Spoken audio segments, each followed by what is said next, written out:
Всичко се променя с времето. Хората, обстоятелствата, местоположенията. Не винаги нещата се случват така, както си мислим.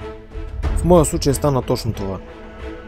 Дали от завистта на хората, злобата в тях или невъзможността да ни разберат, но правят всичко възможно да ни отнемат нужното, без което не може. Сега се замислям и разбирам защо го правят, но не мога да ги оправдая за действията им. Може би не е нужно. Просто трябва да знаеш кога да се тръгнеш. Събираш смелост и действаш без да погледнеш назад. Това е.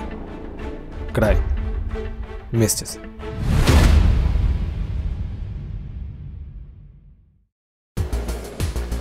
Началото на пътешествието е доста трудоемко. Събираш си багажа и поемаш в посока, която е неизвестна за теб. Затваряш вратата за последен път и без да се замисляш, ставаш част от тълпата, лутаща си край теб. Хора знайни и незнайни, с и без цел. Моята цел ли? Моята цел е ясна. Имам да градя нещо много по-голямо от това, което бях. Казах си, не поглеждаш назад.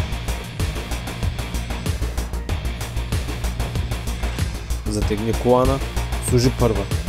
Тегляш.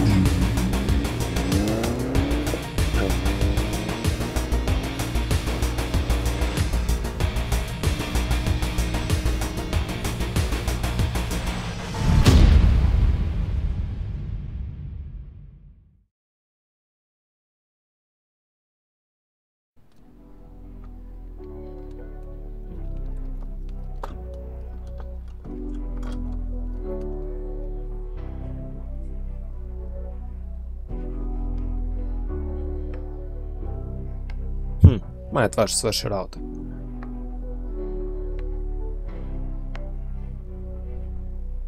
Свежа си светлина, простор?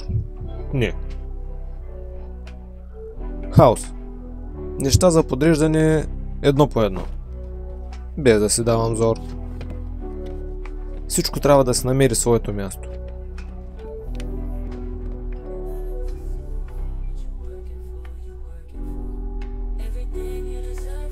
Даже е доста прашно. Но нищо де, все е начало.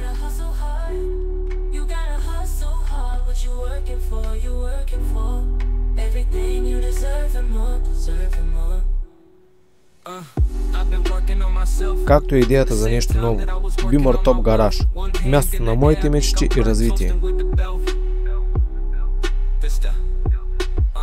А ето и нещо, което не знаехте. Тая машинка имам от дете и ме чака. Може би е готова. А може би аз да не съм готов за нея.